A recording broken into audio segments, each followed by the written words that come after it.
സാക്ഷ്യങ്ങളാണ്. അതിൽ തന്നെ സംഭവിച്ച 2-3 കുഞ്ഞ് സാക്ഷ്യങ്ങളാണ് ഇപ്പോൾ ആരാധനയ്ക്ക് വിഷയമായി എടുക്കുന്നത്.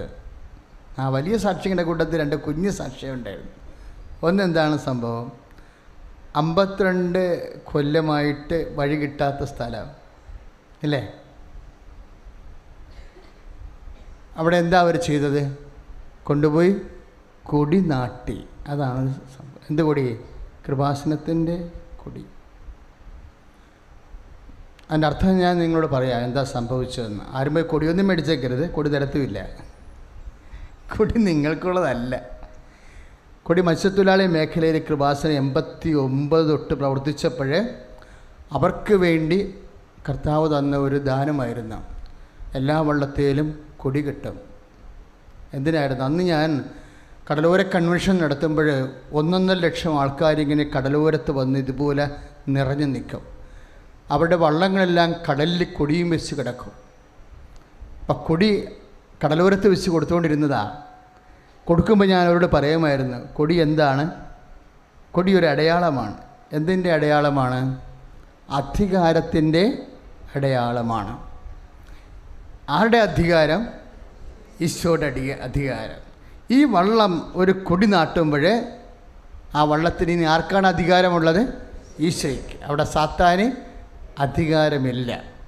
അതുകൊണ്ട് നിങ്ങൾ സാത്താന് അവസരം കൊടുത്തുകൊണ്ട് മദ്യപിക്കരുത്, വിശുദ്ധ ജീവിതം നയിക്കണം എന്നാണ് പറയണത്. ആ പാരമ്പര്യമാണ് കൃപാസനത്തിലുള്ളത്. ശ്രുതികട്ടെ ഹല്ലേലൂയ. അധികാരങ്ങൾക്കും ആ അധികാരം ഉണ്ട് എന്ന് അനുസ്മരിപ്പിക്കുന്നത് എന്തിലൂടെയാണ്? അടയാളങ്ങളിലൂടെയാണ്. മനസ്സിലായ? നമ്മുടെ ഉടമ്പടിയിൽ കുറേ അടയാളങ്ങൾ തന്നിട്ടുണ്ട്. നീലത്തിരി ഒരു അടയാളമാണ്, പച്ചത്തിരി ഒരു അടയാളമാണ്, ഉടമ്പടി തൈലം ഒരു അടയാളമാണ്, ഉടമ്പടി ഉപ്പ് ഒരു അടയാളമാണ്. എന്തിൻ്റെ അടയാളമാണ്? അധികാരത്തിൻ്റെ അടയാളം. നിങ്ങൾ ഉടമ്പടി പ്രകാരം ദൈവത്തിൽ നിന്ന് പ്രാപിച്ചിരിക്കുന്നത് എന്താണ്? അധികാരമാണ്. അത് മനസ്സിലായില്ല? അത് ഉടമ്പടി ചെയ്യുന്ന മക്കൾ മനസ്സിലാക്കണം. അത് ഉടമ്പടി പ്രകാരം ഇപ്പോൾ വന്ന് കള്ളന്മാരുടെ മേൽ പോലും അധികാരമായി.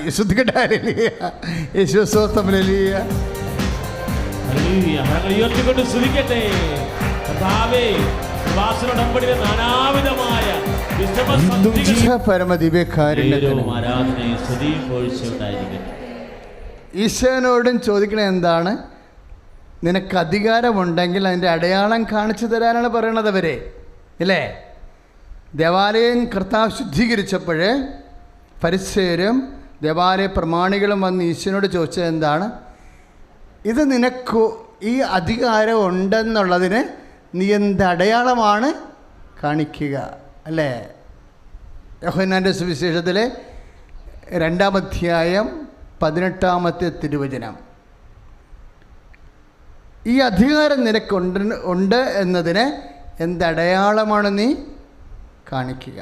എല്ലാ അധികാരങ്ങൾക്കും അടയാളങ്ങളുണ്ട്. ഉടമ്പടി ചെയ്യുമ്പോൾ ദൈവിക ശക്തി, നീ ഉടമ്പടി ചെയ്യണത് എന്ത് ബേസിലാണ്? നിൻ്റെ പ്രൈമറി ആയിട്ട് ഉടമ്പടി ചെയ്യുമ്പോൾ നമുക്ക് ഉണ്ടാകേണ്ട യോഗ്യത എന്താ? വിശ്വാസമാണ്, അല്ലേ? പ്രൈമറി ആയിട്ട് ഉണ്ടാകേണ്ടത് എന്താണ്? വിശ്വാസമാണ്. ഈ വിശ്വാസം പിന്നീട് അത് സസ്റ്റെയിൻ ചെയ്ത് പോകുമ്പോഴാണ് സർവൈവ്ഡ് ഫെയ്ത്ത് ഉണ്ടാകണത്. അതിജീവിത വിശ്വാസം, ദാറ്റ് മീൻസ് വിശ്വസ്തത. പറഞ്ഞ മനസ്സിലായില്ലേ? ഉടമ്പടി വിശ്വസ്തയുടെ പ്രാർത്ഥനയാണ്. പക്ഷേ അത് തുടങ്ങണത് എങ്ങനെയാണ്? വിശ്വാസത്തിൽ നിന്നാണ് തുടങ്ങണത്. ഈ വിശ്വാസ ജീവിതം അഗ്നിപരീക്ഷകളെയും കാലങ്ങളെയും കാലത്തിൻ്റെ ഓരോ വെല്ലുവിളികളെയും ലോകത്തിൻ്റെ വിഷപ്പകർച്ചകളെയും അതിജീവിക്കുമ്പോഴാണ് സർവൈവ്ഡ് ഫെയ്ത്ത് ഉണ്ടാകുന്നത്. അതാണ് വിശ്വസ്തത. ഉടമ്പടി സർവൈവ്ഡ് ഫെയ്ത്തിൻ്റെ പ്രാർത്ഥനയാണ്, വിശ്വസ്തതയുടെ പ്രാർത്ഥനയാണ്. അതാ വീണ് പോരുത് എന്നൊക്കെ ഇടയ്ക്കിടയ്ക്ക് പറയണത്. അപ്പോഴേ സർവൈവ്ഡ് ഫെയ്ത്ത് എന്ന് പറയുന്ന അതിജീവന വിശ്വാസം എന്തിൻ്റെ മേലാണ് നമ്മൾ അതിജീവിക്കുന്നത്? ലോകത്തിൻ്റെ മേലാണ്. എപ്പോഴും ഓർക്കണം, നമ്മൾ നമ്മുടെ ശത്രുവിനെ എപ്പോഴും ഐഡൻറ്റിഫൈ ചെയ്യണം. കർത്താവ് അധികാരം നൽകുമ്പോൾ എന്നാ പറയണത്? കർത്താവ് അപ്പോസ്തലന്മാർക്ക് അധികാരം നൽകത്തില്ലേ? മത്തായി ശ്ലീഹായുടെ സുവിശേഷം 10:1 അധികാരം നൽകുമ്പോൾ എന്താ പറയണത്? ഇതാ സാത്താൻ്റെ സകല ശക്തികളുടെ മേൽ അധികാരമെന്നാണ് പറയണത്. 2 വാക്ക് ഉപയോഗിച്ചിട്ടുണ്ട്. അതായത് മത്തായി 10:1 ലൂക്ക 10:19 പിശാചുക്കളെ ബഹിഷ്കരിക്കാനും രോഗവ്യാധികൾ സുഖപ്പെടുത്താനും അവർക്കവൻ അധികാരം നൽകി. പ്രൈസ് ദി ലോർഡ്, ഹല്ലേലൂയ, യേശുവേ സ്തോത്രം, യേശുവേ നന്ദി. അപ്പോഴേ ദൈവത്തിൽ നമുക്ക് ലഭിക്കണത് എന്താ? വിശ്വാസം വഴി. അപ്പോൾ എപ്പോഴും എൻ്റെ മക്കൾ ശ്രദ്ധിക്കേണ്ടത്, ഉടമ്പടി വഴി നിങ്ങളുടെ വിശ്വാസം നിങ്ങൾ വർദ്ധിപ്പിക്കണം. എന്താ കാര്യം എന്നറിയാവോ? വിശ്വാസം വർദ്ധിക്കുമ്പോൾ എങ്ങനെ അറിയാൻ പറ്റും? അത് വിശ്വാസം വർദ്ധിച്ച ഇല്ലേ എന്ന് എങ്ങനെ അറിയാൻ പറ്റും? ലോകത്തെ എന്തുമാത്രം ജയിച്ചു എന്നുള്ളതാണ് വിശ്വാസം വർദ്ധിച്ചോ ഇല്ലേ എന്നുള്ളതിൻ്റെ മാനദണ്ഡം. അതാണ് സെൻറ്റ് ജോൺ പറയത്തില്ലേ, 1 യോഹന്നാൻ 5:4 ലോകത്തിൻ്റെ മേലുള്ള വിജയം എന്ന് പറഞ്ഞേ, അതാണ് നമ്മുടെ വിശ്വാസം. മനസ്സിലായില്ലേ? അപ്പോൾ വിശ്വാസം ചുമ്മാ ഇങ്ങനെ വിളിച്ചു പറഞ്ഞാൽ മാത്രമല്ല, അതിൻ്റെ പിന്നിലൊരു വിജയമുണ്ട്. ലോകത്തിൻ്റെ മേലാണ് നമ്മൾ വിജയിക്കേണ്ടത്. ഒന്ന് പറഞ്ഞേ, കർത്താവേ ലോകത്തിൻ്റെ മേൽ വിജയം കൈവരിക്കുന്ന വിശ്വാസത്തിലൂടെ നേടിയെടുക്കുന്ന അധികാരത്തിന് ഞങ്ങളെ അവകാശികളാക്കണമേ. സ്തുതിക്കട്ടെ, ഹല്ലേലൂയ. ആശ്രയിച്ചുകൊണ്ട് സ്തുതിക്കട്ടെ, ഹല്ലേലൂയ, ഹല്ലേലൂയ, ഹല്ലേലൂയ, ഹല്ലേലൂയ. യേശുവേ ഹല്ലേലൂയ. കർത്താവേ, നിരാമേ ആത്മീയ കഴിയുന്നവരെ, എന്ത് ചെയ്യണമെന്നറിയാതെ വിശ്രമിക്കുന്നവരെ, വിവാഹപ്രായമായ കർത്താവേ, ഭവനത്തിന്റെ പണി ആരംഭിച്ചിട്ട് പൂർത്തീകരിക്കാൻ കഴിയാത്തവരെ, ഇപ്പം എങ്ങനെയാണ് വിജയം വരിക്കണമെന്ന് നമ്മൾ കണ്ടു. അതെന്താണ്? ലോകത്തിൻ്റെ മേലാണ് നമ്മൾ വിജയം വരിക്കേണ്ടത്. അതാണ് 1 യോഹന്നാൻ 5:4 ഏറ്റു പറഞ്ഞ്, ലോകത്തിൻ്റെ മേലുള്ള നമ്മുടെ വിജയം, അതാണ് നമ്മുടെ വിശ്വാസം. അപ്പം വിശ്വാസം എപ്പോഴും പ്രവർത്തികളിലായിരിക്കും വരണത്. മനസ്സിലായില്ലേ? അധരം കൊണ്ട് ഏറ്റുപറച്ചിൽ മാത്രമല്ല, അതിനുശേഷം അതിനെ പരിപോഷണമുണ്ട്. വിശ്വാസം എപ്പോഴും സാധാരണ കേവല വിശ്വാസമുണ്ട്, മൂല്യവർദ്ധിത വിശ്വാസമുണ്ട്. We are planning for a value added faith. നമ്മൾ ആഗ്രഹിക്കുന്നത് ഒരു മൂല്യവർദ്ധിത വിശ്വാസമാണ്. ഉടമ്പടി വിഭാവന ചെയ്യണത് പറഞ്ഞ മനസ്സിലായില്ലേ? ഉടമ്പടി വിഭാവന ചെയ്യണത് കേവല വിശ്വാസമല്ല, പിന്നെ എന്താണ്? മൂല്യവർദ്ധിത വിശ്വാസം. എങ്ങനെയാണ് മൂല്യവർദ്ധിത വിശ്വാസത്തെക്കുറിച്ച് പറയണത്? മാർപ്പാപ്പയാണ് പറയണത്. ഏത് മാർപ്പാപ്പ? വിശുദ്ധ പത്രോസ്. എന്താ പറയണത്? നിങ്ങളുടെ വിശ്വാസത്തെ നിങ്ങൾ വാല്യൂ ആഡഡ് ചെയ്യണം, മൂല്യവർദ്ധിപ്പിക്കണം. ഉടമ്പടി നമ്മൾ അതാണ് ചെയ്യണത്. ഉടമ്പടി വളരെ mathematical and technical and scientific spiritual prayer. എന്താണ്? വിശ്വാസത്തെ നിങ്ങൾ സുഹൃതം കൊണ്ടും,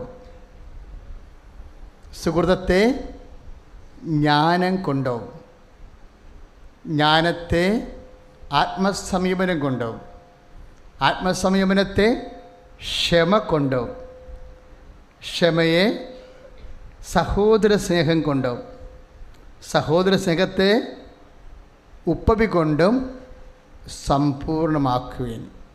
അങ്ങനെയാണ് ലോകത്തെ നമ്മൾ ജയിക്കുന്നത്. അതാണ് 2 പത്രോസ് 1:5.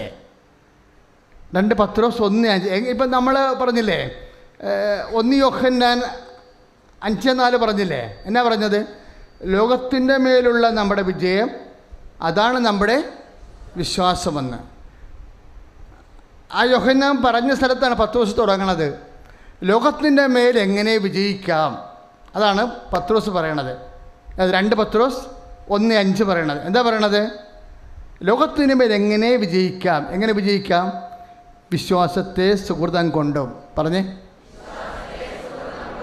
സുഹൃതത്തെ ജ്ഞാനം കൊണ്ടും, ജ്ഞാനത്തെ ആത്മസംയമനം കൊണ്ടും, ആത്മസംയമനത്തെ ക്ഷമ കൊണ്ടും, ക്ഷമയെ സഹോദര സ്നേഹം കൊണ്ടും, സഹോദര സ്നേഹത്തെ ഉപവിക്കൊണ്ടും സമ്പൂർണ്ണമാക്കുവേൻ. അതാണ് ഉടമ്പടി പ്രാർത്ഥന. ഉടമ്പടി പ്രാർത്ഥനയുടെ ഓരോ ഘടകം വായിച്ചു നോക്കിക്കോ. നിങ്ങളെ വിശ്വാസത്തെ നിങ്ങൾ സുഹൃതം കൊണ്ട് പരിപൂർണമാക്കുകയാണ്, ഇല്ലേ? അവൻ പറയണ പോലെ ചെയ്യാനാണ് ഈ പറയണത്. അവൻ പറയണ പോലെ ചെയ്യുമ്പോൾ നിങ്ങളുടെ വിശ്വാസം എന്താണ്? സൽപ്രവൃത്തികൾ കൊണ്ട് നിറയും. പറഞ്ഞാൽ മനസ്സിലായില്ലേ? നമ്മൾ സൽപ്രവൃത്തികൾ ചെയ്യുന്നില്ലേ, ഇല്ലേ? വസ്ത്രമില്ലാത്തവർക്ക് വസ്ത്രം കൊടുക്കുന്നു,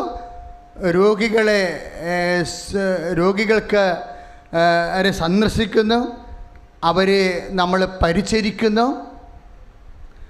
അങ്ങനെ ജയിലിൽ പോലും നമ്മൾ പോയി ഉടമ്പടി എടുത്തവർ അവിടെ വേദനിക്കുന്നവരെ ആശ്വസിപ്പിക്കുന്നുണ്ട്. അങ്ങനെ വ്യത്യസ്തമായ രീതികളിൽ ശ്രുതിയുടെ മക്കളെ യേശുസ്തോത്രമല്ലേലൂയ.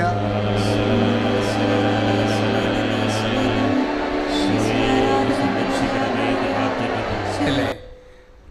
അവർക്ക് ഇങ്ങോട്ട് പോരാൻ പോലും വണ്ടിക്കാശ് കടം വാങ്ങിച്ചാണ് വന്നതെന്നല്ലേ? ആ കടം വാങ്ങിച്ച കാശിൽ നിന്ന് എന്ത് ചെയ്തു? അതിനേക്കാൾ ബുദ്ധിമുട്ടുള്ള അമ്മച്ചിക്ക് ചായയും ഭക്ഷണവും വാങ്ങിച്ചു കൊടുത്തുമില്ലേ? വിശ്വാസത്തെ സുഹൃതം കൊണ്ടവരെ പരിപോഷിപ്പിക്കുകയാണ്. ഈ സാക്ഷ്യങ്ങൾ കേൾക്കുമ്പോൾ ശ്രദ്ധിക്കണം. നമ്മളൊരു സാക്ഷ്യം അവിടെ ഒത്തിരി പ്രാർത്ഥിച്ചിട്ടാണ് ഞങ്ങൾ സ്കാൻ ചെയ്തെടുക്കുന്നത്. അതിനകത്ത് ഉടമ്പടി എലമെൻ്റ് ഉണ്ടെന്നാണ് ഞങ്ങൾ നോക്കുന്നത്.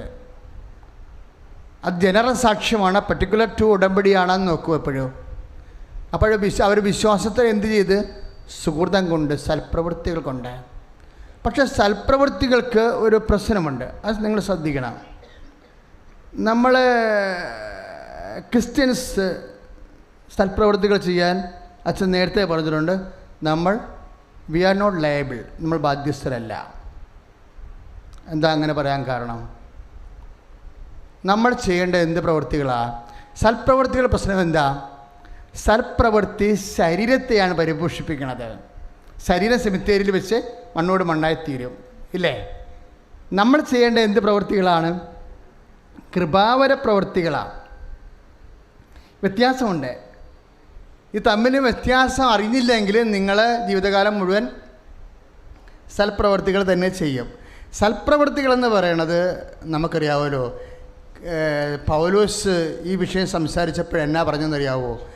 നിങ്ങളുടെ കൃപകൾ കൊണ്ട്, കൃപാവര പ്രവർത്തനങ്ങൾ കൊണ്ട് നിങ്ങളുടെ ഹൃദയത്തെ ശക്തിപ്പെടുത്തുവിൻ. ആത്മാവിന് പകരം ഉപയോഗിച്ചിരിക്കുന്ന വാക്കാണത്. ആത്മാവിനെ ശക്തിപ്പെടുത്തുന്ന പ്രവൃത്തികളാണ് എന്ത്? ഹെബ്രായർ 13:9. അതായത് സാധാരണ പ്രവൃത്തികൾ, നല്ല പ്രവൃത്തികൾ കൊണ്ട് നമുക്ക് ശരീരത്തെ അടിസ്ഥാനപ്പെടുത്തിയാണ് നല്ല പ്രവൃത്തികൾ വരണത്. ശരീരത്തെ പരിപോഷിപ്പിക്കും. പക്ഷെ പൗലോസ് പറയണത് 13:9 ഹെബ്രായ ലേഖനത്തിൽ എന്താ പറയണത്? നിങ്ങളുടെ സൽപ്രവൃത്തികൾ കൊണ്ട് നിങ്ങളെ ഹൃദയത്തെ ശക്തിപ്പെടുത്തുവിൻ. ആത്മാവിനെ ശക്തിപ്പെടുത്താൻ. ആത്മാവിനെ ശക്തിപ്പെടുത്തുക. ആത്മാവ് എന്ത് കഴിച്ചാൽ വളരണത്? ആത്മാവ് എന്നാ കഴിച്ചാൽ വളരും? ഇപ്പം നമ്മുടെ ശരീരം പയറും കഞ്ഞിയും കഴിച്ച് വളരും. പക്ഷേ ആത്മാവ് പയറും കഞ്ഞിയും കഴിച്ചാൽ വളരുമോ? ഇല്ല. ആത്മാവ് എന്നാ കഴിച്ചാൽ വളരണത്? കൂദാശകൾ പഠിച്ചപ്പോൾ നമ്മൾ പഠിച്ചതാണ്. നമ്മുടെ ആത്മാവിനെ പുണ്യപ്പെടുത്തുന്നതിന് ഈശോമിശിഹാ സ്ഥാപിച്ച കാണപ്പെടാത്ത ദൈവത്തിൻ്റെ വരപ്രസാദം നമുക്ക് ലഭിക്കാൻ ഈശോമിശിഹാ സ്ഥാപിച്ച കാണപ്പെടുന്ന അടയാളം കൂദാശ. അപ്പം ആത്മാവ് എന്ത് കഴിച്ചാൽ വളരണത്? പുണ്യം കഴിച്ചാൽ വളരണത്. ആ പുണ്യപ്രവൃത്തികളെന്ന് പറയും. സൽപ്രവൃത്തികൾ വേറെ, പുണ്യപ്രവൃത്തികൾ വേറെ. പുണ്യപ്രവൃത്തികൾ എക്സാക്ട്ലി കൃപാവര പ്രവൃത്തികളാണ്. പറഞ്ഞാൽ മനസ്സിലായോ? മനസ്സിലാക്കണേ മക്കളെ, നമ്മൾ ഉടമ്പടി സമൂഹമാണ്. ഇപ്പം ഇതൊക്കെ അറിഞ്ഞില്ല എന്നുണ്ടെങ്കിൽ നമ്മൾ വളരത്തില്ല. നമ്മൾക്ക് ചെയ്യേണ്ടത്, നമ്മളെന്ത് പ്രവൃത്തിയാണ് ചെയ്യേണ്ടത്? പുണ്യപ്രവൃത്തികളാണ് ചെയ്യേണ്ടത്. എന്താ ഉദ്ദേശം? ആത്മാവിനെ പുണ്യപൂർണ്ണമാക്കാൻ. പുണ്യപ്രവൃത്തികളുടെ വേറെ പേരെന്താ? കൃപാവര പ്രവൃത്തികൾ. എന്താണ് കൃപാവര പ്രവൃത്തികൾ? എന്താണ് സൽപ്രവൃത്തികൾ? തമ്മിൽ തിരിച്ചറിയണം. കൃപാവര പ്രവൃത്തി എന്ന് പറഞ്ഞാൽ എന്താ? കൃപ ആര് മൂലമാണ് ഉണ്ടായത്? മോശ വഴി, വചനം മോശ വഴി ഉണ്ടായി. കൃപയും സത്യവും യേശുക്രിസ്തു വഴി ഉണ്ടായി. യോഹന്നാൻ 1:17 ഒന്ന് പറഞ്ഞ്. മോശ വഴി നിയമം ഉണ്ടായി, വചനം ഉണ്ടായി. കൃപയും സത്യവും യേശുക്രിസ്തു വഴി ഉണ്ടായി. ഇപ്പം മനുഷ്യൻ ചെയ്ത പാപത്തിന് ദൈവം തന്നെ മനുഷ്യ ശരീരമെടുത്ത് പിതാവിൻ്റെ തിരുസന്നിധിയിൽ പരിഹാരം ചെയ്തപ്പോൾ അവൻ്റെ പരിഹാരം നമ്മൾക്ക് നീതിയായി പരിഗണിച്ചു. അത് നമ്മൾ വിശ്വാസത്താലാണ് അത് പ്രഖ്യാപിച്ചത്. അങ്ങനെ വിശ്വാസത്താൽ നമ്മൾ നീതീകരിക്കപ്പെടുന്നത്. ആ വിശ്വാസം നീതീകരിക്കപ്പെടുന്നത് എങ്ങനെയാണ്? കേവല അധരസേവ കൊണ്ടല്ല. വിശ്വാസം പരിപോഷിപ്പിക്കപ്പെടണം. എങ്ങനെ? വിശ്വാസത്തെ കൃപാവര പ്രവൃത്തികൾ കൊണ്ടോ. ഒന്ന് പറഞ്ഞേ. വിശ്വാസത്തെ കൃപാവര പ്രവൃത്തികൾ കൊണ്ടോ. കൃപാവര പ്രവൃത്തികൾ എന്ന് പറഞ്ഞാൽ എന്താണ്? യേശുവിൻ്റെ നാമത്തിൽ ചെയ്യുന്ന പ്രവർത്തനങ്ങളാണ് കൃപാവര പ്രവൃത്തികൾ. പറഞ്ഞ മനസ്സിലായില്ലേ? നമുക്ക് വേണമെങ്കിൽ ഒരു ചായ വാങ്ങിച്ചു കൊടുക്കാം, കുഴപ്പമൊന്നുമില്ല. വണ്ടിക്ക് ടിക്കറ്റ് കൊടുക്കാം, ജോലി വാങ്ങിച്ചു കൊടുക്കാം, അല്ലേ? ഒരാളെ ജാമ്യത്തിലിറക്കാം, പറ്റിച്ചിട്ട് കൊടുക്കാം, നമുക്ക് എന്തും ചെയ്യാം. അത് നമ്മുടെ പേരിൽ ചെയ്യുമ്പോഴാണ് സൽപ്രവൃത്തി. അതിന് ആ വ്യക്തി ജീവിച്ചിരിക്കുന്ന കാലം മാത്രമേ അതിന് റിട്ടേൺസ് ഉള്ളൂ. ആ വ്യക്തി ജീവിച്ചിരിക്കും കാലം മാത്രം നമുക്ക് റിട്ടേൺസ് മതിയെങ്കിൽ you are not believing Jesus Christ. നീ കർത്താവിൽ വിശ്വസിക്കുന്നില്ല. ആ വ്യക്തി ജീവിച്ചിരുന്നാലും ഇല്ലെങ്കിലും we will do it in the name of Jesus Christ. നമ്മൾ കർത്താവിൻ്റെ കൂടെ കർത്താവിന് വേണ്ടി ചെയ്യും. എന്താ കാര്യം? we want to live with him. നമുക്ക് അവൻ്റെ കൂടെ ജീവിക്കണം. കൈയിടിച്ച് കർത്താവ്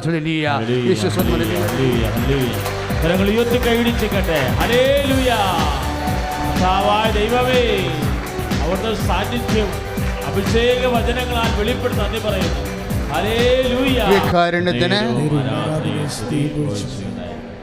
അപ്പോൾ വിശ്വാസത്തെ കൃപാവര പ്രവൃത്തികൾ കൊണ്ട് നമ്മൾ പൂർണ്ണമാക്കുമ്പോൾ നമുക്ക് എന്നാ സംഭവിക്കാൻ സാധ്യതയുണ്ട്? ഇത് ഇമ്മിണി അഹങ്കാരം ഉണ്ടാകാൻ സാധ്യതയുണ്ട്, ഇല്ലേ? സൽപ്രവൃത്തി വർദ്ധിക്കുമ്പോഴും കൃപാവര പ്രവൃത്തി വർദ്ധിപ്പിക്കുമ്പോഴും ഒരു വ്യക്തിക്ക് ഉണ്ടാകാൻ സാധ്യതയുള്ള എന്താണ്? ഇത്തിരി അഹങ്കാരം ഉണ്ടാകും. സൽപ്രവൃത്തി വർദ്ധിക്കുക. അതാണ് ആ ഫരിസേയനും ചുങ്കക്കാരനും പ്രാർത്ഥിക്കാൻ പോയില്ലേ, ഇല്ലേ? അപ്പോൾ ആ ഫരിസേയൻ സൽപ്രവൃത്തി ചെയ്യുന്ന ആളാണ്. ആഴ്ചയിൽ ഒരു നേരം ഉപവസിക്കുന്ന ആളാണ്, ഇല്ലേ? എല്ലാത്തിനും ദശാംശം കൊടുക്കുന്ന ആളാണ്. ഇപ്പോൾ സൽപ്രവൃത്തി ചെയ്തപ്പോൾ അദ്ദേഹം എന്താ പറയണത്? ഈ നിൽക്കുന്ന ചുങ്കക്കാരനെ പോലെയും അല്ല. അപ്പോൾ മറ്റുള്ളവരുമായിട്ട് കമ്പയർ ചെയ്തിട്ട് താനെന്തോ വലിയ കേമനാണെന്ന് വെക്കുമ്പോൾ അഹങ്കാരം ഉണ്ടാകും. അതാണ് 18:11. ലുക്കായുടെ സുവിശേഷം 18:11. ഈ നിൽക്കുന്ന ചുങ്കക്കാരനെ പോലെയുമല്ല. ഉടമ്പടി ചെയ്യുന്നവർ നിങ്ങൾ നാത്തുവിനേക്കാൾ കേമന്മാരാണെന്ന് സ്വയം കരുതിയാൽ അഹങ്കാരമായി. മനസ്സിലായില്ലേ? അതുകൊണ്ടാണ് വിശ്വാസത്തെ സുഹൃതം കൊണ്ടും സുഹൃതത്തെ ആത്മസംയമനം. അഹങ്കാരം കൂടുമ്പോഴാണ് ആത്മസംയമനം വേണ്ടത്. ഞാൻ ഓർക്കുകയാണ്, ഈ പത്രോസിൻ്റെയൊക്കെ ഈ 24 hours പരിശുദ്ധാത്മാവ് നിറഞ്ഞ മനുഷ്യരാണ്. അതാണ് കർത്താവിൻ്റെ വചനത്തിന് ഇത്രയും ശക്തി. 2000 കൊല്ലം കഴിയുമ്പോൾ വ്യാഖ്യാനിക്കുമ്പോഴും എന്തോ ഒരു ശക്തിയാണ് കർത്താവിൻ്റെ വചനത്തിന്. ഒന്ന് പ്രാർത്ഥിച്ച്, കർത്താവേ, നിന്റെ വചനം തന്നെ ഭക്ഷണം, എൻ്റെ ജീവിത സമ്മർദ്ദങ്ങളിലെ നിന്റെ സ്വർഗീയ ഭക്ഷണം കിട്ടാൻ എന്നെ വിളിച്ചതിന് സ്തോത്രം. സ്തുതിക്കട്ടെ. ഹല്ലേലൂയ.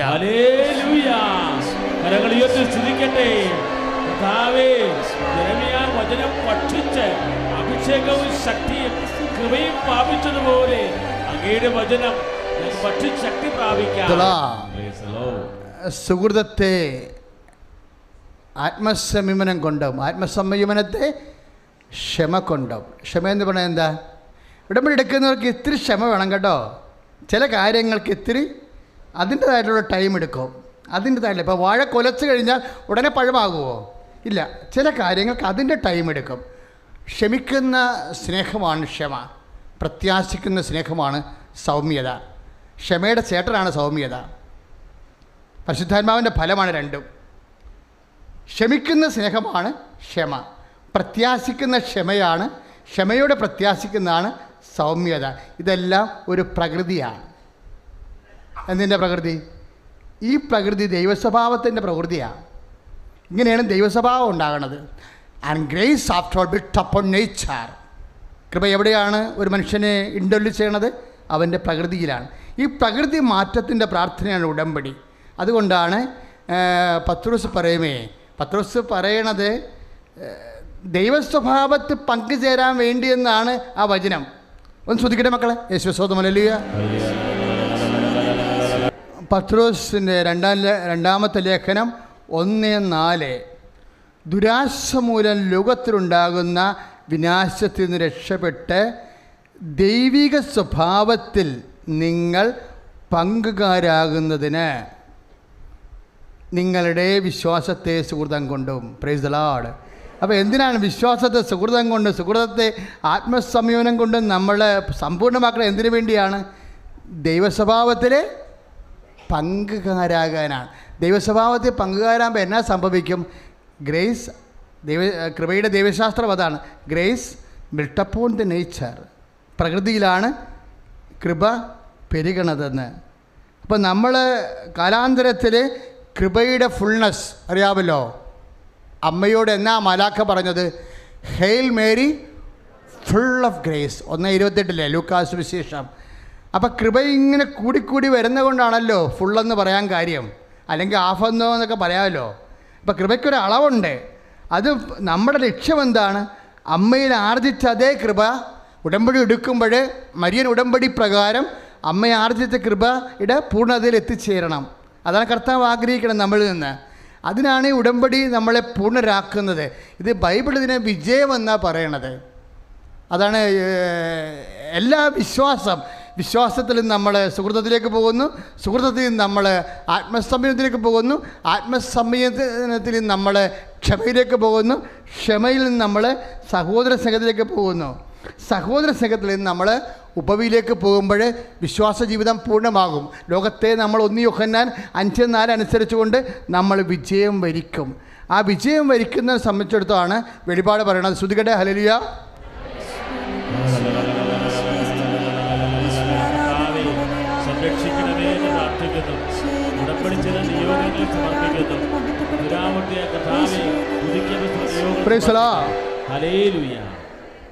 വെളിപാട് 2:26 ഏറ്റുപറയുക. വിജയം വരിക്കുന്നവനും അവസാനം വരെ എൻ്റെ പ്രവൃത്തികൾ ചെയ്യുന്നവനും. That's what we are doing now through ഉടമ്പടി, അല്ലേ? എൻ്റെ പ്രവൃത്തികൾ. ആരുടെ പ്രവൃത്തികളാണ്? കർത്താവിൻ്റെ പ്രവൃത്തികൾ. ഒന്നുകൂടി പറഞ്ഞേ. വെളിപാട് 2:26 ഒന്നുകൂടി പറഞ്ഞേ. വിജയം വരിക്കുന്നവനും അവസാനം വരെ എൻ്റെ പ്രവൃത്തികൾ ചെയ്യുന്നവനും ജനപദങ്ങളുടെ മേൽ ഞാൻ അധികാരം നൽകും. ജനപദങ്ങളുടെ മേൽ ഞാൻ അധികാരം നൽകും. അപ്പോൾ ഈ ഉടമ്പടി പ്രകാരം നമുക്ക് ജനപദങ്ങളുടെ മേലാണ്. ലോകത്തെ നമ്മൾ വിശ്വാസ ജീവിതം കൊണ്ട് ജയിച്ച് കഴിയുമ്പോൾ വിൽ ബി എംപവേർഡ്. നമ്മൾ പവറുള്ളവരാകും. ആരുടെ മേലാണ് പവറുള്ളത്? ജനപദങ്ങളുടെ മേൽ. അതുകൊണ്ട് നിന്നെ ഇൻ്റർവ്യൂ ചെയ്യുന്നവൻ്റെ മേൽ നിനക്ക് അധികാരമുണ്ടാകും. പറഞ്ഞു മനസ്സിലായില്ലേ? നിൻ്റെ പരീക്ഷകളുടെ മേലും നിനക്ക് നിൻ്റെ ട്രാൻസ്ഫർ ഓർഡർ നിശ്ചയിക്കുന്നതിൻ്റെ മേലെല്ലാം ജനപദങ്ങളുടെ മേൽ നിനക്ക് അധികാരം. നീ കഴിക്കുന്ന മരുന്ന്, നീ പോകുന്ന ആശുപത്രി, നീ ഡയഗ്നോസ് ചെയ്ത ഡോക്ടർ, എല്ലാത്തിൻ്റെ മേലും വിശ്വാസത്താൽ നീ വിജയം കൈവരിക്കാൻ പോകുന്നു. കൈയിട്ടിച്ച് കർത്താവ് ഹല്ലേലൂയ. യേശുവേ ഹല്ലേലൂയ, ഹല്ലേലൂയ, ഹല്ലേലൂയ, ഹല്ലേലൂയ. കരങ്ങൾ ഉയർത്തി അടിക്കട്ടെ. ഹല്ലേലൂയ. കർത്താവായ ദൈവമേ, ഈ ദിവസങ്ങളിൽ എല്ലാവിധ രോഗത്തിന് ദൈവത്തിന് സമർപ്പിച്ച് പ്രാർത്ഥിക്കുന്നു. എല്ലാ വിഷമതകളും സമർപ്പിക്കുന്നു. കരുണത്തിന് ആരാധനയും സ്തുതിയും പുകഴ്ചയും ഉണ്ടായിരിക്കട്ടെ. 2019 ദൈവം നമുക്ക് നൽകിയ ഏറ്റവും വലിയ ഉൾക്കാഴ്ചയാണ് കൈവപ്പ് പ്രാർത്ഥന, അല്ലേ? ഇന്ന് കുറേ സാക്ഷികൾ കേട്ടില്ലേ? കൈവച്ചെടുത്ത് കർത്താവ് ആ രോഗത്തെ സുഖപ്പെടുത്തിയെന്ന്. അപ്പോൾ കൈവെപ്പ് പ്രാർത്ഥനയുടെ സമയമാണ്. ആദ്യം മുതലേ നമ്മൾ ഓരോരുത്തർ അച്ഛൻ പറയുന്ന ആ രോഗമുള്ളവർ ആ ഇടത്ത് കൈവെക്കണം. അവസാനം നമ്മൾ ഒരുമിച്ച് പ്രാർത്ഥിക്കാം. ഇപ്പോൾ പ്രാർത്ഥിക്കേണ്ടത്, ഇപ്പോൾ ഇന്ന് ഞാൻ ഇങ്ങോട്ട് പോരുമ്പോൾ ഒരു മോളെ എന്നോട് പറഞ്ഞാ വല്ലാതെ ഇങ്ങനെ യൂറിൻ പോണച്ചാൽ ഞാൻ വിഷമിക്കുമെന്ന് പറഞ്ഞു. അപ്പോൾ ഞാൻ കയ്യോടെ അപ്പം തന്നെ പ്രാർത്ഥിച്ചു. കാര്യം അതൊക്കെ നീട്ടിക്കൊണ്ട് പോകാൻ പറ്റുന്ന കാര്യങ്ങളല്ല. അപ്പം അങ്ങനെ ലീക്കേജ് ഉണ്ടാകുന്ന രോഗങ്ങളുണ്ട്. വൈറ്റ് ഡിസ്ചാർജ്, വെള്ളപ്പൊക്കം ഉണ്ടാകുമ്പോൾ അറിയാമല്ലോ, എരിച്ചിലും പുകച്ചിലും, ശരീരം കൊലുസായി പോകും, ശക്തി പോകും, ഒന്നും ചെയ്യാൻ തോന്നത്തില്ല, ടയേർഡാകും, എല്ലാം കൊണ്ടും പിന്നെ അത് വലിയ തലവേദനയൊക്കെ ആയിട്ട് ഉറക്കം കുറവ്, ഇങ്ങനെ കുറേ രോഗങ്ങൾ തമ്മിൽ. അപ്പോൾ അടിവയറ്റിൽ കൈവെക്കണം. അങ്ങനെയുള്ളവർ നമ്മളെല്ലാം കൈവെക്കണമെന്ന് അറിയാമല്ലോ. കർത്താവിൻ്റെ കൈയാണ്. വിശ്വാസത്താൽ നിൻ്റെ കൈ കർത്താവിൻ്റെ കൈയായിട്ട് മാറുകയാണ് ഈ സമയത്ത്. അത് പുറത്ത് വേണമെന്ന് കൈവെക്കാൻ. അല്ല ഞാൻ പാപിയാണ് ആന കൂനെന്നും പറയേണ്ട ആവശ്യമില്ല. അങ്ങനെ പറയുന്ന സ്ഥലമല്ല ഇത്. ഞാൻ വിജയം വരിച്ചവനാണ് വിശ്വാസത്താൽ. ഒന്ന് പറഞ്ഞേ, ഞാൻ വിജയം വരിച്ചവളാണ്, ഞാൻ വിജയം വരിച്ചവനാണ് വിശ്വാസത്താൽ. രോഗത്തിൻ്റെ മേൽ എനിക്ക് കർത്താവ് അധികാരം തന്നിട്ടുണ്ട്. ആ ബോധ്യം വേണം. ഇനി ബ്ലീഡിങ് വന്നിട്ട് മാറാത്ത ഇങ്ങനെ 5-6 ദിവസമൊക്കെ നിൽക്കണവരില്ലേ, അവരും അടിവേറ്റ് കൈവെക്കുക. അതെല്ലാം കൺട്രോൾ ചെയ്യണം, അല്ലെങ്കിൽ നമുക്ക് ജോലിയൊന്നും ചെയ്യാൻ പറ്റത്തില്ല. അതുപോലെ തന്നെ ചിലർക്ക് ഇന്നലെയൊക്കെ ഒരു സാക്ഷ്യം കേട്ടായിരുന്നു. അവർക്കിങ്ങനെ സെക്കൻഡ് കോളിന് പോകുമ്പോൾ പോകത്തില്ല, കോൺസ്റ്റിപ്പേഷനാണ്. അപ്പോൾ എന്തോ ഒരു മുഴ പോലൊരു സാധനം കുടലിൽ നിന്ന് ഇറങ്ങി വരികയാണ്. അപ്പോൾ അവർ പറഞ്ഞു, കർത്താവേ ഇത് ഓപ്പറേഷന് പോയാൽ ഞാൻ ജീവിച്ചിരിക്കത്തില്ല, എന്നെ നോക്കാൻ ആരുമില്ല. അപ്പോൾ കൈവെക്കാൻ പറഞ്ഞപ്പോൾ അവൾ പുറകെ കൈവച്ച് പറഞ്ഞു, കർത്താവേ ഞാൻ പുറകെ കൈവെക്കുകയാണ്, ഇന്ന് മുതൽ ഇത് ഉണ്ടാവരുതെന്ന്. പിന്നെ ഇന്ന് വരെ ഉണ്ടായിട്ടില്ല. അതാണ് കർത്താവ്. ഇപ്പോൾ കൈവെക്കണവരൊക്കെ അറിയണം, അമ്മ പ്രത്യക്ഷപ്പെട്ട ഇടത്ത് കുറേ വെളിപാടുകളുണ്ടാവും ഇതുപോലെ. ഇപ്പം കൈ വേർക്കണവർക്കില്ല മക്കളെ. പരീക്ഷ എഴുതുമ്പോൾ അച്ഛാ എൻ്റെ കയ്യെ പിടിച്ചെന്ന് പ്രാർത്ഥിച്ച അച്ഛാ, ഞാൻ പേന എടുക്കുമ്പോൾ കൈ വേർക്കും, എൻ്റെ പരീക്ഷ പേപ്പർ മൊത്തം മഷി കലർന്ന് വേർപ്പിൽ എനിക്ക് ബബിളൊന്നും ഇടാൻ പറ്റണില്ല എന്നൊക്കെ പറയും. അപ്പം അങ്ങനെയുള്ളവരൊക്കെ കൈ കൂട്ടി വെക്കണം. പിസ്റ്റുല രോഗികളുണ്ട്, പിഷർ രോഗികൾ, PCOD ഉള്ളവർ, അവരെല്ലാം അടിവയറ്റിലാണ് കൈവെക്കേണ്ടത്. ഗർഭാശയ സിസ്റ്റുള്ളവരുണ്ട്, മൂത്രാശയത്തിൽ കല്ലുള്ളവർ, കിഡ്നിയിൽ കല്ലുള്ളവർ, ഗർഭാശയം വികസിക്കാത്തവരുണ്ട്. ചെറുക്ക് മക്കളില്ലാത്തതിൻ്റെ കാരണം ഗർഭാശയം അവരുടെ ബോഡി അനുസരിച്ച് വികസിക്കാത്തതാണ്. അപ്പോൾ അടിവയറ്റ് കൈവെക്കണം. കർത്താവ് ഈ നിമിഷം അത് വികസിപ്പിക്കും, അത് നീ ഓർക്കണം. ഇനി നമ്മൾ ശ്വാസകോശ രോഗികളിലേക്ക് വരികയാണ്. 40 കൊല്ലമൊക്കെ ചുമ മാറിയെന്ന് പറയുന്നത് എന്നാ ഒരു മാറ്റമാണത്, ഇന്ന് കേട്ടില്ലേ നമ്മൾ. അപ്പോൾ ശ്വാസകോശ രോഗികൾ നെഞ്ചിൽ കൈവെക്കുക. എന്നിട്ട് ഉടനെ മനസ്സിൽ പറയണേ, എൻ്റെ കൈ ഇപ്പോൾ കർത്താവിൻ്റെ കൈയാണ്, ഞാൻ വിശ്വാസത്തിൽ യേശുനാമത്തിലാണ് കൈ വെച്ചിരിക്കുന്നത്. അങ്ങനെ പറയണം, മനസ്സിലായല്ലേ? ഞാൻ വിശ്വാസത്തിൽ യേശുനാമത്തിലാണ്. അപ്പോൾ നമ്മുടെ കൈ അല്ലത്. കരൾ വീക്കമുള്ളവരുണ്ടാകും, കരൾ എലാർജി, ഫാറ്റി ലിവർ ഉള്ളവരുണ്ടാകും. അവരെല്ലാം ഇടതുവശത്ത് വലതുവശത്ത് നെഞ്ചിൻ്റെ പൂട്ടിനാണ് കൈവെക്കേണ്ടത്. പങ്ക്രിയാസുകാർ ഇടതുവശത്ത് താഴെ കൈവെക്കണം, അല്ലെങ്കിൽ വലതുവശത്ത് താഴെ കൈവെക്കണം, നെഞ്ചിന് താഴെ. പങ്ക്രിയാസിൻ്റെ കുറേ രോഗികളിലെ കല്ലുള്ളവർ, വീക്കമുള്ളവർ ഒക്കെ ഉണ്ട്.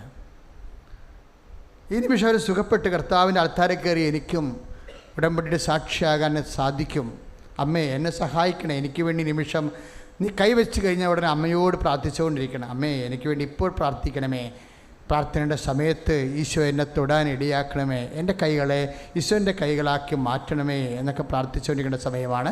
തൈറോയ്ഡുകാരുണ്ട്, അവർ തൊണ്ടയിൽ കൈവെക്കണം. തൈറോയ്ഡുകാർ നമ്മൾ ആരും വേദനിച്ച് ജീവിക്കാൻ ഈശോ ആഗ്രഹിക്കുന്നില്ല, നിങ്ങളെൻ്റെ മക്കൾ മനസ്സിലാക്കണം. വിശ്വാസത്തിന് വലിയ സാക്ഷികളാകാനുള്ളവരാണ് നമ്മൾ. ഇനി എന്തെങ്കിലും രോഗം പെർസിസ്റ്റ് ചെയ്താൽ അതിന് ആന്തരിക അഭിഷേകം തന്നിട്ട് സകല സാഹചര്യങ്ങളിൽ സങ്കടം ആന്തരികം അനുഭവിക്കാതെ സാക്ഷിയാകാൻ കർത്താവ് നിന്നെ സഹായിക്കും.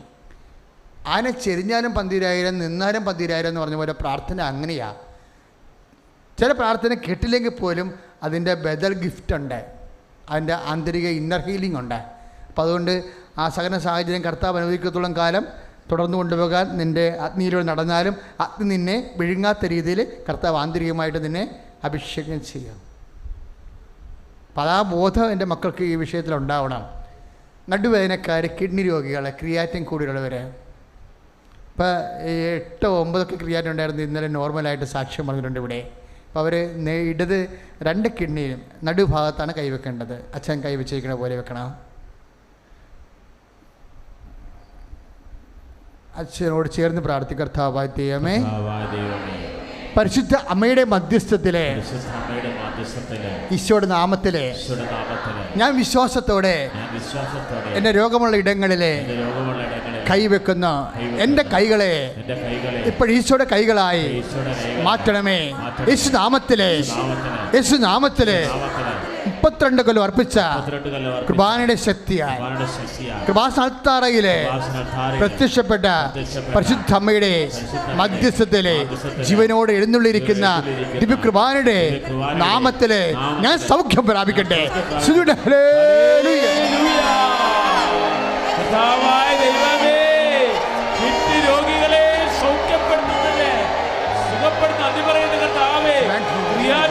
I command you in the name of Jesus Christ to be healed. A sign with a sign of cross, so that you never again suffer from temptations. യേശുവിൻ്റെ രക്തം, യേശുവിൻ തിരുരക്തം എന്നൊക്കെ പറയുമ്പോഴേ ഉള്ളിൻ്റെ ഉള്ളിൽ ഗ്ലോറി ജീസസ് എന്ന് പറയണം. കാര്യം ആ രക്തമാണ് നമ്മളെ നിത്യത നേടിത്തന്നത്. കൈയടിച്ച് കർത്താവിനെ. ഇപ്പോൾ നമ്മൾ പ്രാർത്ഥിക്കാൻ പോകുന്നത് പ്രഷർ രോഗികൾ, ഷുഗർ രോഗികൾ, മാനസിക രോഗികൾ, എപ്പിലെപ്സി രോഗികൾ, ഫിക്സ് രോഗികൾ, സൈക്കഡലിക് രോഗികൾ, ബിഹേവിയർ ഡിസോർഡർ ഉള്ളവരില്ലേ, ഡിപ്രഷനുള്ളവർ, അവസാദ രോഗികൾ. പ്രാർത്ഥിക്കുക. കർത്താവായ ദൈവമേ, മാനസിക വിഭ്രാന്തികൾ, പ്രഷർ മൂലം, ഷുഗർ മൂലം, സ്വഭാവത്തിലെ വൈകല്യം പോലും വന്നവരെ യേശുക്രിസ്തു വിശുദ്ധ രക്തത്താൽ തളിക്കപ്പെടട്ടെ. യേശുവിന്റെ നാമത്തിലെ സൗഖ്യം പ്രാപിക്കട്ടെ. Lord Jesus.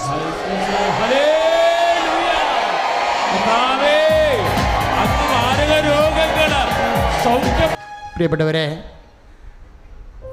സർവാംഗമുണ്ടാകുന്ന രോഗങ്ങൾ, ത്വക്ക് രോഗങ്ങൾ, അതുപോലെ തന്നെ അസ്ഥി രോഗങ്ങൾ, വാതരോഗങ്ങൾ, ആണിരോഗം മുതൽ വെരിക്കോസിൻ്റെ രോഗം വരെയുള്ളത്, ഈ നഖം മുതൽ ശിഖ വരെയുള്ള, ഉള്ളംകാല് മുതൽ ഉച്ചി വരെയുള്ള മുഴുവൻ രോഗങ്ങളെ സമർപ്പിച്ചുകൊണ്ട് സ്വസ്തിക പോലെ മുഴുവൻ ബോഡി കർത്താവിനെ ഏൽപ്പിച്ചുകൊണ്ട് അച്ഛനോട് ചേർന്ന് പ്രാർത്ഥിക്കുക.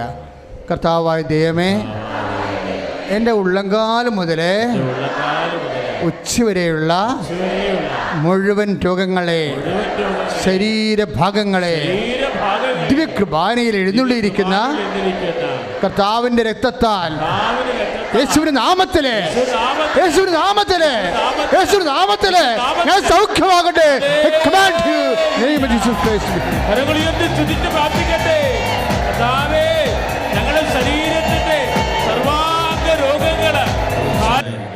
നമ്മൾ ഉടമ്പടി വെച്ചിരിക്കുന്ന വിഷയങ്ങൾ, ഭൗതിക സാഹചര്യങ്ങൾ, പരാധീനതകൾ, പോരായ്മകൾ പരിശുദ്ധ അമ്മ വഴി ഈശോയെ അനുസ്മരിപ്പിക്കുന്ന സമയമാണിത്.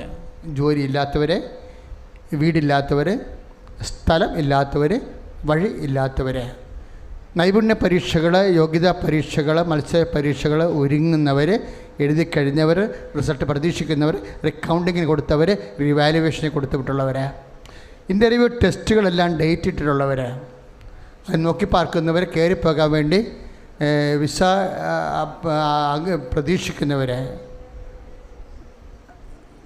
അച്ഛനോട് ചേർന്ന് പ്രാർത്ഥിക്കുക. കർത്താവായ ദൈവമേ, സാമ്പത്തിക മേഖലകളെ പരിശുദ്ധ അമ്മ വഴി പരിശുദ്ധ അമ്മ വഴി ഈശോയെ കേൾപ്പിക്കുന്ന ഈശോയെ കേൾപ്പിക്കുന്ന ജോലിയില്ലാത്തവരെ ജോലിയില്ലാത്തവരെ സാമ്പത്തിക ബാധ്യതകളാല് സാമ്പത്തിക ബാധ്യതകളാൽ ജീവിക്കാൻ നിവൃത്തിയില്ലാതെ ജീവിക്കാൻ പേടിയായവരെ എല്ലാ തരത്തിലും മനസ്സ് നോവുന്നവരെ യേശുവിന്റെ നാമത്തില് വിടുതൽ പ്രാപിക്കട്ടെ, വിടുതൽ പ്രാപിക്കട്ടെ. ഹല്ലേലൂയ.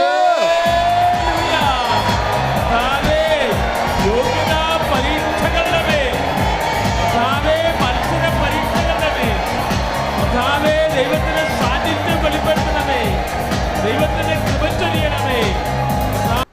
മാനസിക അകൽച്ച വന്ന് കേസിനും തർക്കങ്ങളിലും ഇരിക്കുന്ന ദുരിത കുടുംബങ്ങൾ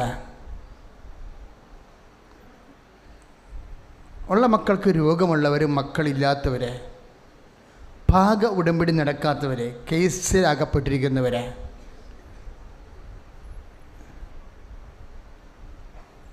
വർഷങ്ങളായി നിലനിൽക്കുന്ന കുരുക്ക് പിടിച്ച സങ്കീർണമായ വിഷയങ്ങളുള്ള കുടുംബങ്ങൾ അതെല്ലാം വിട്ടുമാറാൻ വേണ്ടി പരിശുദ്ധമ്മയുടെ മധ്യസ്ഥനെ ഏൽപ്പിച്ചുകൊണ്ട് യേശുനാമത്തിൽ പ്രാർത്ഥിക്കുന്നു. ശ്രദ്ധിക്കട്ടെ. Hallelujah. Lord Jesus Christ, Father of the Spirit, the fire king sock of the precious blood, Lord in precious Spirit, and with the authority of the Catholic Church, with the power of Jesus Christ, with the baptism of Holy Priesthood, I bless her. Hallelujah. So grace and peace and power. Praise Jesus. പൈശാചിക ബന്ധനങ്ങൾ അകപ്പെട്ടവരെ, കൊടുവത്തരം മന്ത്രവാദങ്ങൾ, അതുപോലെ തന്നെ സത്യദൈവത്തിൻ്റെ വിശുദ്ധ ശുശ്രൂഷയിൽ നിന്ന് അകന്നു പോയിട്ടുള്ളവരെ, വിശ്വാസരാഹിത്യം കൊണ്ടവരെ, പ്രാർത്ഥനയില്ലാത്ത കുടുംബങ്ങളിലെല്ലാം കർത്താവ് പരിശുദ്ധമ്മയുടെ മധ്യസ്ഥനെ ഏൽപ്പിക്കുകയാണ്. വ്യക്തികൾ, അകന്നുപോയ വ്യക്തികൾ, ആത്മാവിനെ നഷ്ടപ്പെടുത്തുന്ന ബന്ധനങ്ങളിലും ബന്ധങ്ങളിലും പ്രണയങ്ങളിലൊക്കെ ചെന്ന് അകപ്പെട്ടിരിക്കുന്നവരുടെ മേൽ കർത്താവിൻ്റെ ഇടപെടലുണ്ടാകാനും അവർക്ക് ആന്തരിക ജ്ഞാനം ലഭിച്ചുകൊണ്ട് നിത്യരക്ഷയെക്കുറിച്ചുള്ള ഭയം അത് നഷ്ടപ്പെടുമ്പോഴുണ്ടാകുന്ന ബോധം ഉണ്ടാകാൻ വേണ്ടി ശ്രദ്ധിക്കട്ടെ. ഹല്ലേലൂയ.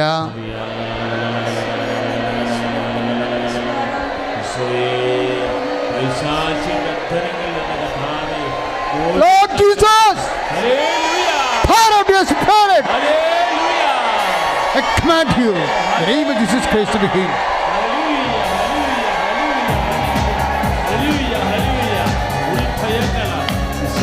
സമാപന ആശീർവാദം. സന്തോഷത്തിലെടുക്കുക. കർത്താവിൻ്റെ വിശുദ്ധമായ രക്തം നിന്റെ നേർച്ച വസ്തുക്കളിൽ ആവശ്യിക്കുന്ന സമയമാണ്.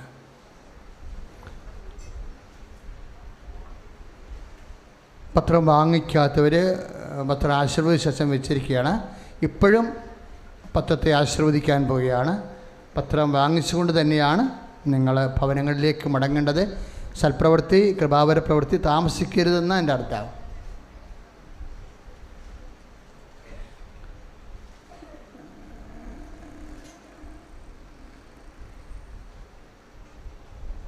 ഉടമ്പടി പുതുക്കുന്നതിൻ്റെ ആവശ്യം നമുക്കറിയാം. ഉടമ്പടി നമുക്ക് ഒറ്റഘട്ടമായിട്ടും ചെയ്യാൻ പറ്റും. കാര്യം 90 ദിവസം മാത്രം ഉടമ്പടി ആദ്യഘട്ടമുള്ളത്. അതുകൊണ്ട് നമുക്ക് ഉടമ്പടി വേണമെങ്കിൽ സമാപിപ്പിക്കാം, നിങ്ങളുടെ സൗകര്യക്കുറവനുസരിച്ച് കൊണ്ട്.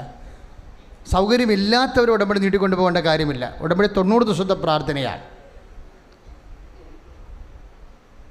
അത് പരിശുദ്ധ അമ്മ എലിസബത്തിൻ്റെ വീട്ടിൽ വാഗ്ദാന പേടകമായി നിന്നതും ആ കുടുംബത്തെ പരിശുദ്ധാവിനെ അനുഗ്രഹിച്ചതും, പഴയ നിയമത്തിൽ ഒബേദ് ഹെറോദിൻ്റെ കുടുംബത്തെ വാഗ്ദാന പേടകം സ്ഥിതി ചെയ്തപ്പോൾ ഭൗതിക സാഹചര്യത്തിൽ അനുഗ്രഹമുണ്ടായതിൻ്റെ അനുസ്മരണമാണ് ഉടമ്പടിയുടെ ആദ്യഘട്ടമെന്ന് പറയുന്നത്.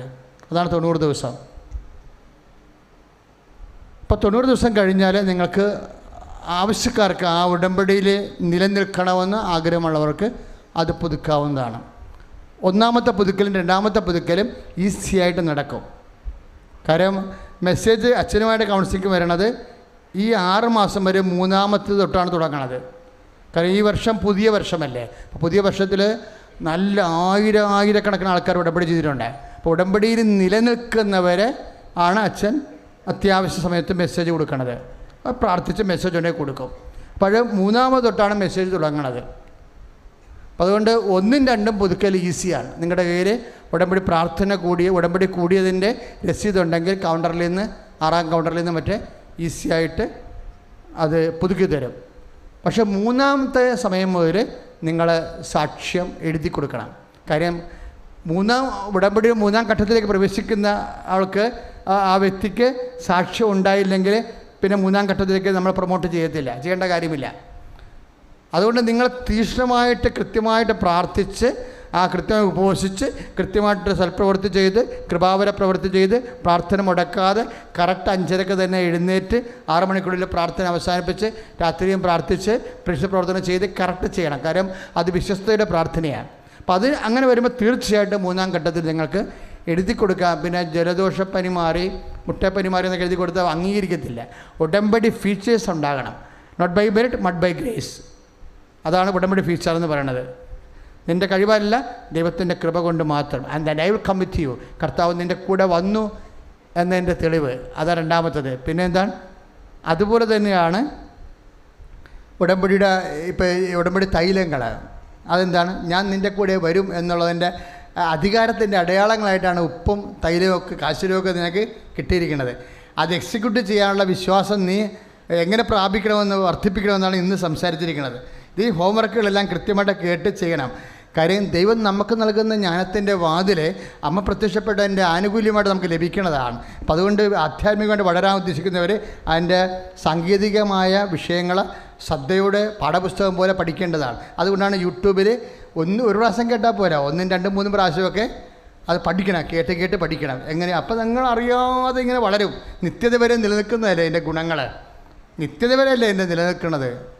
നമ്മൾ ഇക്കാലങ്ങളിൽ സഭയെ ശക്തിപ്പെടുത്താൻ, കുടുംബങ്ങളെ കൃപയിൽ നിർത്താൻ വേണ്ടി അമ്മ മാതാവ് പ്രത്യക്ഷപ്പെട്ട് നൽകിയതുപോലെയാണ് സമയത്തിൻ്റെ ഈ പ്രാർത്ഥന വരുന്നത്. അതല്ല എല്ലാ മേഖലകളിലും KCBC എന്തുകൊണ്ടാണ് തിയോളജി കമ്മീഷൻ ചെയർമാൻ തന്നെ ഇതിന് വളരെ ഭംഗിയായ അവതാരിക എഴുതിയിരിക്കുന്നത്? ആ പ്രാർത്ഥന അത്രയും പക്കയായതുകൊണ്ടാണ്. അപ്പോൾ എൻ്റെ മക്കൾ ചെയ്തിരിക്കുന്ന കാര്യങ്ങൾ ഭംഗിയായിട്ട് തന്നെ ചെയ്യണം. പുതിയ പുസ്തകത്തിൽ ബിഷപ്പ് വർഗീസ് ചക്കാലക്കൻ്റെ KCBC ചെയർമാൻ്റെ തിയോളജി കമ്മീഷൻ ചെയർമാൻ്റെ അവതാരികയുണ്ട് പുസ്തകത്തിലെ. അപ്പോൾ നിങ്ങൾക്ക് അറിയാൻ പറ്റുമോ അതിൻ്റെ റേഞ്ചിൻ്റെ അവസ്ഥ. അപ്പം അതുകൊണ്ട് കൃത്യമായിട്ട് നിങ്ങൾ ആ വിഷയം ഭംഗിയായിട്ട് ചെയ്ത് എല്ലാവരും.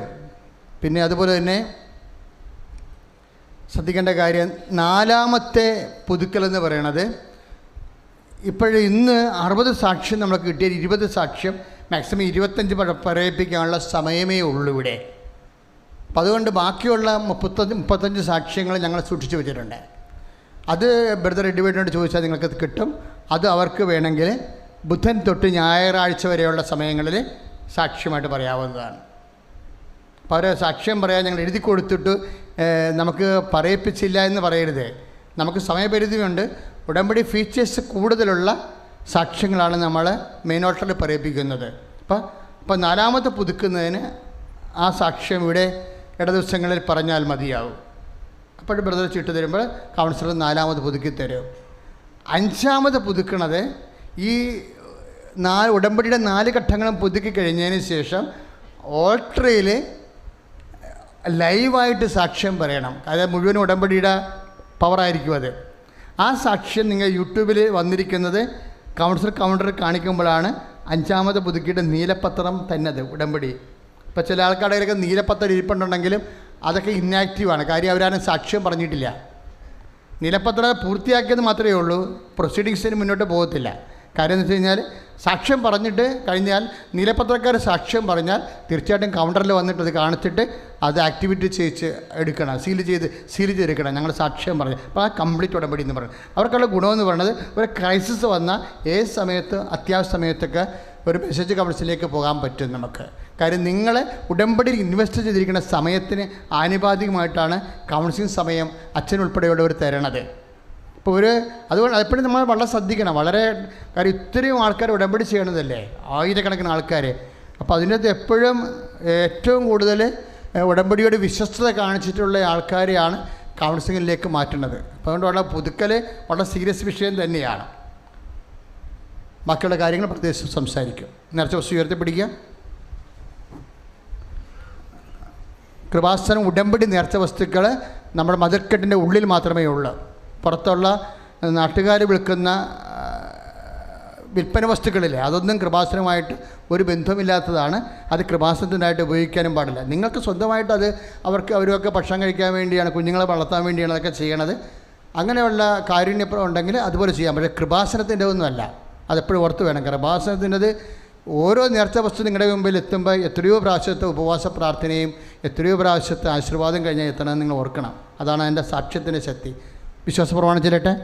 Lord Jesus Christ, pour out your spirit, the fire finger, soak with the precious blood. I cast disease and root cause from you.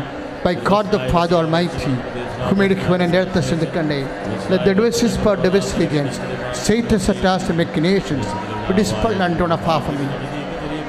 And with the authority of the Catholic Church, with the power of Jesus Christ, with the merits of the Holy Priesthood, I bless the Holy Relics, those using of grace and peace and power. YouTube subscribe ചെയ്യാത്തവർ ഇന്ന് തന്നെ subscribe ചെയ്യേണ്ടതാണ്. എപ്പോഴും ആ ഒരു വിശ്വാസത്തിൻ്റെ ചൈതന്യത്തിൽ നിൽക്കാൻ വേണ്ടി ഇടയ്ക്കിടയ്ക്ക് യൂട്യൂബ് സന്ദർശിച്ച് ധ്യാനം കൂടി പ്രാർത്ഥിച്ച് ആരാധന കൂടി എപ്പോഴും നിങ്ങൾ ചൈതന്യം നിലനിൽക്കേണ്ടതാണ് പ്രത്യേകം ഓർപ്പിക്കുന്നു. സമാപന ആശീർവാദം സ്വീകരിക്കാം. സ്വർണം അതുപോലെ വിലപിടിപ്പുള്ള വസ്തുക്കൾ സ്വന്തമായി സൂക്ഷിക്കുക, കരുതൽ വേണം. കരങ്ങൾ ഉയർത്തട്ടെ, നേർച്ച വസ്തുക്കൾ ഉയർത്തിപ്പിടിച്ച് സ്തുതിക്കട്ടെ. കരങ്ങൾ ഉയർത്തി നേർച്ച വസ്തുക്കൾ ഉയർത്തിപ്പിടിച്ച് സ്തുതിക്കട്ടെ. ഹല്ലേലൂയ. കർത്താവേ, കർത്താവേ, ഉടമ്പടി നേർച്ച വസ്തുക്കളെ അങ്ങ് ദിവ്യാത്മാവിനാൽ അപ്പോസ്തല അധികാരത്താൽ ആശീർവദിക്കുന്നതിനെ ഓർത്ത് നന്ദി പറയുന്നു. യേശുവേ നന്ദി, യേശുവേ സ്തോത്രം. പ്രിയപ്പെട്ടവരെ, കൃപാസനത്തിന് സ്റ്റാഫിനെ ആവശ്യമുണ്ട്. 9 മണിക്ക് കൃത്യമായിട്ട് വരാൻ ഇവിടെ വന്ന് ജോലി ചെയ്യാൻ പറ്റുന്നവർക്ക് ഓഫീസിൽ അപേക്ഷ കൊടുക്കാവുന്നതാണ്. ഓഫീസ് മാനേജർക്ക് അല്ലെങ്കിൽ HR മാനേജറുണ്ട്, ജോസഫ് സാറാണ്. 9 മണിക്ക് ഓഫീസിൽ വന്ന് ജോലി ചെയ്യാൻ സൗകര്യമുള്ളവർക്ക് നിങ്ങൾക്ക് കൃപാസനത്തിൽ നിന്ന് പ്രേക്ഷിത ശുശ്രൂഷയ്ക്ക് അവസരം നൽകുന്നതായിരിക്കും.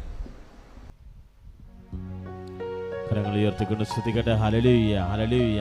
മനമുയർത്തി സ്വരം ഉയർത്തിക്കൊണ്ട് സ്തുതിക്കട്ടെ. ശക്തമായി സ്തുതിക്കട്ടെ. ഹല്ലേലൂയ. കർത്താവേ സംരക്ഷിക്കണം. കരങ്ങൾ ഉയർത്തി ശക്തമായി hallelujah, hallelujah, hallelujah, hallelujah, hallelujah, hallelujah, hallelujah, hallelujah. ഇത് കർത്താവ് മാരക രോഗങ്ങള് തത്സമയം സൗഖ്യം നൽകുന്നു. വ്യത്യസ്ത ഭൂഖണ്ഡങ്ങളിൽ നിന്ന് പ്രാർത്ഥിക്കുന്നവരുടെ നിയോഗങ്ങളുടെ മേൽ, പ്രാർത്ഥനകളുടെ മേൽ ദിവ്യകാരുണ്യത്തിന്റെ മുദ്ര അഭിഷേകമായി പതിയുകയാണ്. ഈശോ വിടുതലിന്റെ ആത്മാവിന് വർഷിക്കുകയാണ്.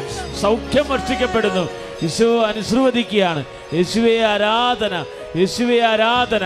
Hallelujah, hallelujah, hallelujah. ശിരസ് നമിക്കാം. പരിശുദ്ധ പരമ ദിവ്യകാരുണ്യ ഈശോയ്ക്ക് നമ്മളെയും നമ്മുടെ കുടുംബങ്ങളെയും ആശീർവദിച്ച പരിശുദ്ധ പരമ